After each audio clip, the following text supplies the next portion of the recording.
रामायण का दिन रात आप पाठ करते रहे, अगर रामायण से आपने कुछ अपने जीवन में मर्यादाओं को नहीं ढाला, अगर गीता से कर्म पक्ष आपके अंदर जागृत नहीं हुआ, तो गीता और रामायण पढ़ने का क्या फायदा। एक से एक गीता मनीषी पढ़े होंगे, गीता पर सालों सालों प्रवचन देते चले जाएंगे, मगर चेतना से शून्य है।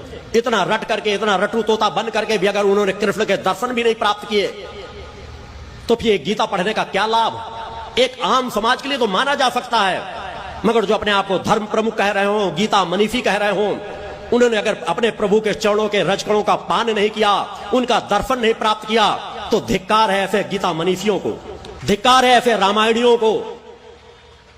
और यह आपके सामने बैठा हुआ आपका गुरु चुनौती देता है कि अगर विज्ञान में परीक्षण करने की क्षमता हो, तो मेरे सत्य, मेरे कहे हुए शब्दों का परीक्षण करे। मैं विज्ञान को चुनौती देता हूं खुला कि मैंने अपनी प्रकट सत्ता के दर्शन प्राप्त किए हैं। मैं अपनी प्रकट सत्ता के जब जहां चाहता हूं दर्शन प्राप्त कर सकता हूं, वार्तालाप कर सकता हूं। उनके चरणों का मैंने इन्हीं हाथों से स्पर्श किया है। बोलो गुरुदेव भगवान की जय। मेरा पूर्व जीवन क्या है, यह मैंने बतलाया है कि मैं सच्चिदानंद का स्वरूप हूं, अवतार हूं इस रूप में, जो शक्ति पुत्र के रूप में समाज के बीच कार्य कर रहा हूं।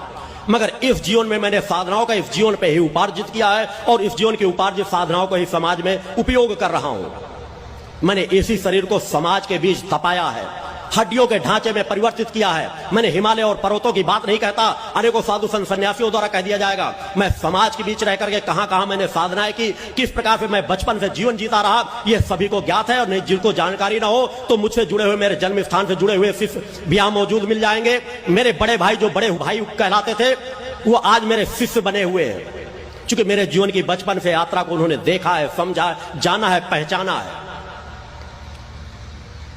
सत्य को जानने के लिए सत्य की निगाहें होना चाहिए, मगर सत्य की निगाहें इसलिए नहीं आएंगी कि आपने बचपन से धैर्य और धर्म को धारण ही नहीं किया, उस प्रकट सत्ता से प्रेम आपने किया ही नहीं, जो प्रकट सत्ता आपकी जननी है, जो हर पल आपको कृपा लुटाती रहती है, जिसके फलस्वरूप आप यह जीवन जी रहे हैं, एक एक श्वास ले रहे हैं, उस प्रकट सत्ता की दी हुई है।